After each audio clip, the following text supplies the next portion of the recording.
ಇನ್ನು ಕೆಪಿಎಸ್ಸಿ ಬ್ರಹ್ಮಾಂಡ ಭ್ರಷ್ಟಾಚಾರ ಕಾಸಿಗಾಗಿ ಸರ್ಕಾರಿ ಹುದ್ದೆ ಸೇಲ್. ಕೆಪಿಎಸ್ಸಿ ಪಶು ವೈದ್ಯಾಧಿಕಾರಿಗಳ ಆಯ್ಕೆ ಪಟ್ಟಿಗೆ ತಾತ್ಕಾಲಿಕವಾಗಿ ಬ್ರೇಕ್ ಹಾಕಲಾಗಿದೆ. ಈಗ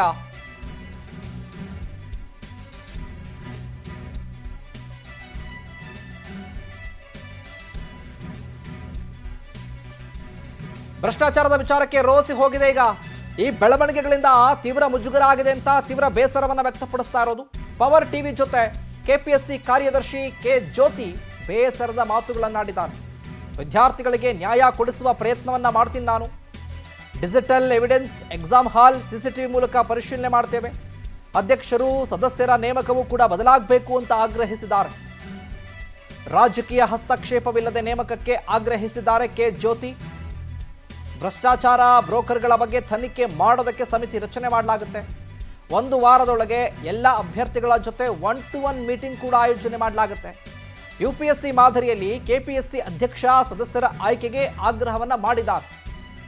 ಕೆಪಿಎಸ್ಸಿಗೆ ಇರುವಂತಹ ಕಳಂಕವನ್ನ ತೊಳೆಯೋದಕ್ಕೆ ಮುಂದಾಗಿದ್ದಾರೆ ಕಾರ್ಯದರ್ಶಿ ಜ್ಯೋತಿ ಅವರು.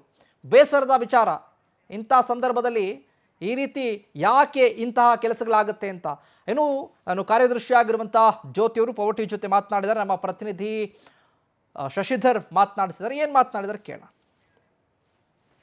ವೈದ್ಯಕೀಯರ ನೇಮಕಾತಿಯಲ್ಲಿ ಭಾರಿ ಅಕ್ರಮ ನಡೆದಿದೆ ಅಂತ ಹೇಳ್ಬಿಟ್ಟು ಗಂಭೀರವಾದಂತಹ ಆರೋಪ ಬಂದಿತ್ತು. ಆರೋಪಕ್ಕೆ ಸಂಬಂಧಪಟ್ಟಂತೆ ಕೆಪಿಎಸ್ಸಿ ಇಂದ ಈಗ ಸದ್ಯಕ್ಕೆ ತಾತ್ಕಾಲಿಕ ಪಟ್ಟಿಯನ್ನ ಬ್ರೇಕ್ ನೀಡಲಾಗಿದೆ. ಅದ್ರ ಜೊತೆ ಮಾತಾಡೋದಕ್ಕೆ ನಮ್ಮ ಜೊತೆ ಕೆಪಿಎಸ್ಸಿ ಕಾರ್ಯದರ್ಶಿಯಾದ ಜ್ಯೋತಿ ಅವರಿದ್ದಾರೆ. ಮೇಡಮ್, ಈ ತಾತ್ಕಾಲಿಕ ಪಟ್ಟಿಗೆ ಈಗ ಬ್ರೇಕ್ ಹಾಕಿದ್ರಿ, ಯಾಕೆ? ತಾತ್ಕಾಲಿಕ ಪಟ್ಟಿ ಅಲ್ಲ, ಅದು ಅಂತಿಮ ಆಯ್ಕೆ ಪಟ್ಟಿನೇ. ಫೈನಲ್ ಲಿಸ್ಟನ್ನೇ ಬಿಡುಗಡೆ ಮಾಡಿದ್ವಿ 17ನೇ ತಾರೀಕು ಜುಲೈ. ಅದಕ್ಕೆ ನಾವು ಇವಾಗ ಅದನ್ನು ಸರ್ಕಾರಕ್ಕೆ ಕಳಿಸ್ಬೇಕಿತ್ತು, ನೇಮಕಾತಿ ಆದೇಶ ಕೊಡಲಿಕ್ಕೆ ಅಂತೇಳಿ. ಆ ಪಟ್ಟಿಗೆ ನಾವು ತಡೆಯನ್ನು ಹಾಕ್ಕೊಂಡಿದ್ದೀವಿ. ಯಾಕಂದರೆ ಈಗ ಇಷ್ಟೊಂದು ಆಡಿಯೋ ನಾವು ಈಗಾಗಲೇ ಅದ್ರ ಬಗ್ಗೆ ದೂರು ಕೊಟ್ಟಿದ್ವಿ ಹಿಂದೆನೂ ಕೂಡ. ಅದು ತನಿಖೆಯಲ್ಲಿ ಇದೆ. ತನಿಖೆ ಮುಗಿದಾನೆ ನಮಗೆ ಯಾರು ತಪ್ಪಿತಸ್ಥರು ಏನು ಅನ್ನೋದು ಕ್ರಮ ಆಗೋದಾಗಲಿ ಗೊತ್ತಾಗೋದಿಲ್ಲ. ಸೊ ಹಾಗಾಗಿ ಈಗ ಈ ಥರ ಟಿ ವಿಯಲ್ಲಿ ಅಷ್ಟೊಂದು ಬಂದಿದೆ ಮತ್ತು ತುಂಬ ಅಭ್ಯರ್ಥಿಗಳು ಇದ್ರ ಬಗ್ಗೆ ಮಾತಾಡ್ತಾ ಇದ್ದಾರೆ. ಆಮೇಲೆ ಒಟ್ಟಿಗೆ ಒಂದು 25 ಜನ ಅಭ್ಯರ್ಥಿಗಳು ಹೋಗಿ ಪೊಲೀಸ್ ಸ್ಟೇಷನಲ್ಲಿ ದಾಖಲು ಮಾಡಿದ್ದಾರೆ. ಸೊ ಹಾಗಾಗಿ ಇದಕ್ಕೆ ಇನ್ನಷ್ಟು ತೀವ್ರವಾಗಿ ವಿಚಾರಣೆ ಮಾಡಲೇಬೇಕು ಅನ್ನುವಂಥದ್ದನ್ನು ನಾವು ಮನಗಂಡು ಇದನ್ನು ಅಧ್ಯಕ್ಷರ ಗಮನಕ್ಕೆ ತಂದಾಗ ಅವರು ಕೂಡ ತುರ್ತು ಸಭೆಯನ್ನು ಕರೆದು ಈಗ ಸದ್ಯಕ್ಕೆ ಇದನ್ನು ತಡೆ ಹಿಡಿದು ಬಿಟ್ಟು ನಾವು ಒಂದು ವಿಚಾರಣೆ ಮಾಡೋಣ ಸಮಿತಿ ಮಾಡಿ. ಯಾಕಂದ್ರೆ 25 ಜನ ಪೊಲೀಸ್ ಠಾಣೆಯಲ್ಲಿ ದೂರು ದಾಖಲು ಮಾಡಿದ್ದಾರೆ ಅಂದರೆ ನಾವು ಅದನ್ನು ಲಘುವಾಗಿ ಪರಿಗಣಿಸೋಕ್ಕಾಗಲ್ಲ. ಒಂದು ದೂರು ಬಂದಿತ್ತು, ಅದನ್ನು ನಾವು ಈಗಾಗಲೇ ಕೊಟ್ಟಿದ್ದೇವೆ. ಅದ್ರ ಬಗ್ಗೆ ಅದು ವಿಚಾರಣೆ ನಡೀತಾ ಇರಲಿ. ಬಟ್ ಈಗ ನಾವು ನಮ್ಮ ಹಂತದಲ್ಲಿ ಪ್ರತಿಯೊಂದು ಹಂತ ಅಂದರೆ ಲೈಕ್ ಅಧಿಸೂಚನೆ ಹೊರಡಿಸಿದಾಗಿಂದ ಇದರದ್ದು ಕಂಪ್ಲೀಟ್ ಆಗಿ ನಾವು ಅದನ್ನು ಪರಿಶೀಲನೆ ಮಾಡಬೇಕು ಅಂತ ಹೇಳಿ ಒಂದು ಆಯೋಗದ ಉಪಸಮಿತಿಯನ್ನು ರಚನೆ ಮಾಡಿದ್ದಾರೆ. ಆಯೋಗದವರೆಲ್ಲ ನಿರ್ಣಯಿಸಿಕೊಂಡು ಅದರಲ್ಲಿ ತನಿಖೆಯ ಸಮಿತಿಯಲ್ಲಿ ತಮ್ಮ ಪಾತ್ರ ಏನು ಮೇಡಮ್? ತಾವೇನು ಅಧ್ಯಕ್ಷ?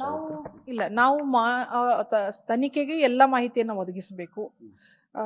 ಯಾವ ಯಾವ ಮಾಹಿತಿಗಳನ್ನು ಕೇಳ್ತಾರೆ ಅದನ್ನು ಕೊಡಬೇಕು. ಪ್ರೋಸೆಸಸ್ ಹೆಂಗಾಗಿದೆ ಅನ್ನೋದನ್ನು ಎಕ್ಸ್ಪ್ಲೇನ್ ಮಾಡಬೇಕು. ಅದ್ರ ಜೊತೆಗೆ ನಮ್ಮ ಪರೀಕ್ಷಾ ನಿಯಂತ್ರಕರು ಪರೀಕ್ಷಾ ಪತ್ರಿಕೆಗಳನ್ನು ಹೇಗೆ ತಯಾರು ಮಾಡಿದ್ರು, ಯಾವ ರೀತಿ ಸಾಗಣೆ ಆಯಿತು, ಎಷ್ಟು ಪರೀಕ್ಷಾ ಕೇಂದ್ರಗಳಿತ್ತು, ಅಲ್ಲಿಗೆ ನಾವೇನೇನು ವ್ಯವಸ್ಥೆ ಮಾಡಿದ್ವಿ, ಅಂದರೆ ಪ್ರತಿ ಹಂತದಲ್ಲೂ ಆಮೇಲೆ ಯಾವ 1:3 ಮಾಡುವಾಗ ಯಾರ್ಯಾರು ಇನ್ವಾಲ್ವ್ ಇದ್ರು ನಮ್ಮ ಆಫೀಸರ್ಸು. ಸೊ ಇದು ಯಾವ ಹಂತದಲ್ಲಿ ಇದು ಸ್ಟಿಂಗ್ ಆಪರೇಷನ್ ಆಗಿದೆಯಲ್ಲ, ಇದ್ರದ್ದು ಹಿನ್ನೆಲೆನೂ ಕೂಡ ನಾವು ವಿಚಾರ ಮಾಡಬೇಕು. ಯಾಕಂದರೆ ಯಾವಾಗ ಅವರು ಅಪ್ರೋಚ್ ಮಾಡಿದ್ರು ಅವರನ್ನು, ಅವ್ರ ದೂರನ್ನು ಅವಾಗಲೇ ಯಾಕೆ ಕೊಡಲಿಲ್ಲ, ಈ ಥರದ್ದು ಏನೇನಿದೆ ನಮ್ಮ ಅನುಮಾನಗಳು ಎಲ್ಲೆಲ್ಲಿ ಏನೇನು ಬರುತ್ತೆ. ಹಾಗೆ ನಮ್ಮಲ್ಲಿನೂ ಕೂಡ 1:1, 1:3 ಆಗುವಾಗ ಯಾವ ಅಧಿಕಾರಿಗಳು ಅಲ್ಲಿ ಕೆಲಸ ಮಾಡಿದ್ರು, ಇವೆಲ್ಲವುದು ಒಟ್ಟಾರೆ ಇದರಲ್ಲಿ ಏನೇನು ನಡೆದಿದೆ ಅನ್ನುವಂಥದ್ದನ್ನು ಸಂಪೂರ್ಣ ವಿಷಯವನ್ನ ಸಮಿತಿ ತನಿಖೆ ಮಾಡುತ್ತೆ. ಯಾಕಂದ್ರೆ ಇದು ಎಕ್ಸಾಮ್ದು ಪ್ರೋಸೆಸ್ ಒಂದೊಂದು ಸೆಕ್ಷನ್ ಅವರು ಮಾಡೋದ್ರಿಂದ ಎಲ್ಲ ಮಾಹಿತಿ ಒಂದೇ ಕಡೆ ಇರೋದಿಲ್ಲ. ಸೊ ಕೋಆರ್ಡಿನೇಷನ್ ಬೇಕಾಗತ್ತೆ. ಮತ್ತು ಯಾರ್ಯಾರು ಮಾಡಿದ್ದಾರೆ ಅನ್ನೋದ್ರದ್ದು ಕೂಡ ಇಡೀ ಮಾಹಿತಿಯನ್ನು ನಾನು ಸಮಿತಿಗೆ ಒದಗಿಸುವ ಪಾತ್ರ ನಂದು. ಅದು ಇದಿಷ್ಟು ಕೆಪಿಎಸ್ಸಿ ಕಾರ್ಯದರ್ಶಿ ಅವರ ಮಾತಾಗಿದ್ದು. ಸರ್ಕಾರಿ ಕೆಲಸ ಅಂತಂದ್ರೆ ದೇವ್ರ ಕೆಲಸ ಅಂತ ಹೇಳ್ತಾರೆ. ಆದರೆ ದೇವ್ರ ಕೆಲಸವನ್ನ ಪಡಿಬೇಕಾದ್ರೆ ಲಂಚವನ್ನ ಕೊಡಲೇಬೇಕು ಅನ್ನೋ ಹೇಳ್ಬಿಟ್ಟು ಒಂದಷ್ಟು ಮಧ್ಯವರ್ತಿಗಳು ಪದೇ ಸಾಬೀತನ್ನ ಮಾಡ್ತಿದ್ದಾರೆ.